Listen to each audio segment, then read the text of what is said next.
दवाखान्यामध्ये जात होती त्यावेळी तुम्हाला लाडकी बहीण का आठवली नाही? आणि म्हणून मला सांगायचं आहे, या लाडक्या बहिणीचं मृगजळ आहे ते आपल्यावर टाकायचा प्रयत्न झाला. आणि या 2-4 दिवसापूर्वीच आपल्याला उघडकीला आलं. खासदार साहेबांनी बोलून दाखवलं. काँग्रेसच्या रॅलीमध्ये, महाविकासच्या रॅलीमध्ये, काँग्रेसच्या प्रचारामध्ये जर एखादी महिला दिसली, फोटो काढा आणि त्याचे बंदोबस्त करू. अरे कसला बंदोबस्त करणार आहे तुम्ही?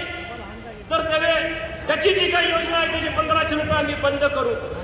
मला इथं या विचारपीठावर त्यांना विचारायचं आहे, सरकारचे पैसे आहेत, आमचे आई बाबा टॅक्स भरते म्हणून सरकार चालते, तुम्ही आम्ही काबाड कष्ट करताय म्हणून सरकार चालते. आणि सरकारचे पैसे जर तुम्ही देत असाल तर तुम्ही ते बंद करू शकत नाही. आमच्या ह्या नारीला धमकीला घाबरायची गरज नाही.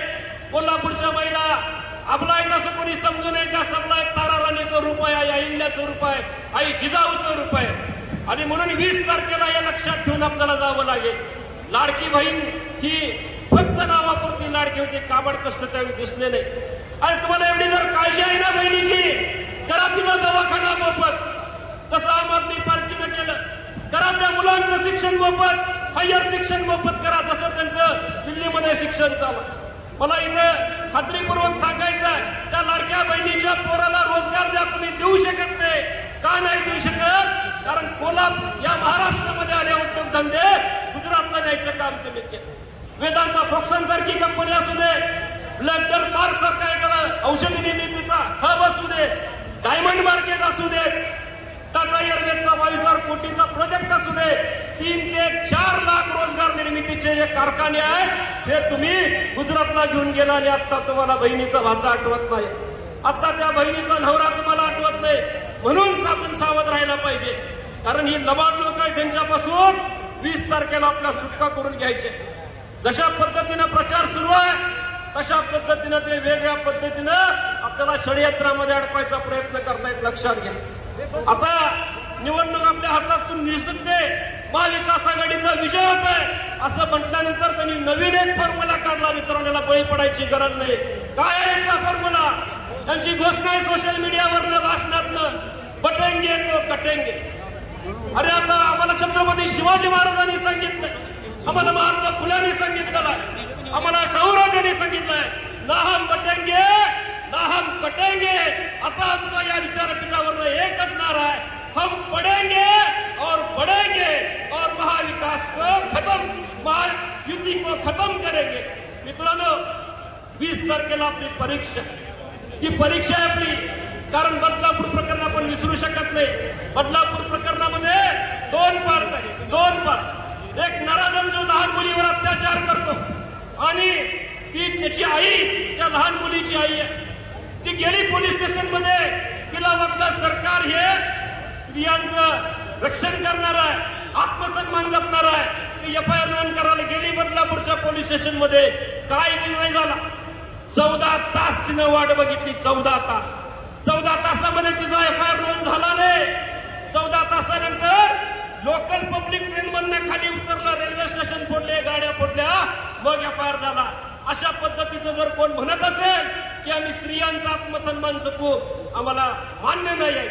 आणि येणाऱ्या 20 तारखेला हेच आपल्याला महाविकास आघाडीच्या कोल्हापूर जिल्ह्याच्या 10च्या 10 जागा आपल्याला विजयी करून आपल्याला हे सांगायचं आहे, आमचं येणारं सरकार फक्त स्त्रियांना पैसे देणार नाही, महिलांना सक्षम करणार नाही, आत्मसन्मान देईल, संरक्षण केलं. आणि या सगळ्या गोष्टी लक्षात घेऊन आपण 20 तारखेला मतदान करावं, महाविकास आघाडीचा उमेदवार निवडून द्यावा अशी विनंती करतो आणि थांबतो. जय हिंद. जरा कृपया भगवत मतानं राजकारण निवडून देऊया, महाविकास आघाडीच्या सदस्यांनी निवडून देऊया, की महाराष्ट्रात एक नवा आदर्श निर्माण करूया, की रस्त्यावर लढणारा कार्यकर्ता, चळवळ करणारा कार्यकर्ता राज्याची दिशा ठरवणारं धोरण ठरवण्यात पुढाकार घेऊ शकतो. आणि अशी संधी काँग्रेस पक्षात बंडीपाटाच्या नेतृत्वामध्ये मिळू शकते, असं सिद्ध करूया अशी विनंती करून माझं वाटलेलं भाषण दबवतो. इन्क्लाब जिंदाबाद. Comrade Satish Chandra Kamble, comrade Sandeep Desai. प्रत्येकाने 2 मिनिटात संपवायचं आहे. सन्माननीय व्यासपीठ म्हणून चालू करायचं आहे. कोणाची नावं घ्यायची नाही आहे. वेळ कमी आहे. 10 कॅन्डिडेटला बोलायला मला द्यायचं आहे. प्रत्येक पक्षाचा एकच बोलेल. छत्रपती शिवाजी महाराज, आई जिजाऊ, आई अहिल्या, आई सावित्री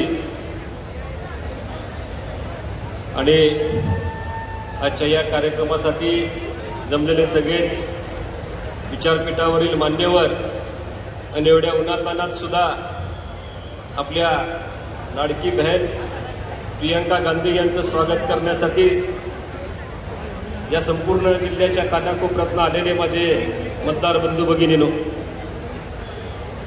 लोकसभेच्या निवडणुकीनंतर आज पहिल्यांदाच आपण एकत्र चर्चा करतो, एकमेकाशी संवाद साधतोय असं म्हणायला काही हरकत नाही.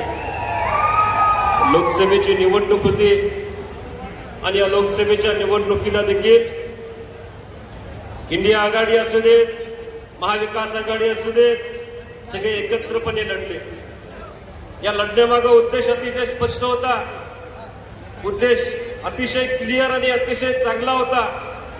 लोकसभेला ज्या पद्धतीने भारतीय जनता पार्टी वल्गना करत होती की आम्ही 400 पार करणार, 400 पार करणार आणि 400 पार करून काय करणार होती भारतीय जनता पार्टी, तर राज्यघटना बदलायचा घाट घातला होता त्यांनी. आणि तो राज्यघटना बदलली जाऊ नये म्हणून महाविकास आघाडी, इंडिया आघाडीच्या माध्यमातून भारतीय जनता पार्टीला शह देण्यासाठी आपण सगळे एकत्र काम केलो आणि त्याच्यामध्ये आपण यशस्वी झालो. आता त्याचाच पाठ सेकंड चालू आहे. राज्यघटना वाचवण्यासाठी, राज्यघटना बदलू नये म्हणून आपण 2024च्या लोकसभेमध्ये आपण एकत्र लढलो. आता त्याच पद्धतीनं राज्यघटनेची अंमलबजावणी महाराष्ट्रामध्ये व्हायला पाहिजे. याच्यासाठी इंडिया आघाडी, महाविकास आघाडी या विधानसभेला सामोरं जाताना एकत्रितरित्या आपल्याला दिसून येते. आणि हेच एकीचं बळ जे लोकसभेला विजय मिळवून दिलं, तेच एकीच्या बळ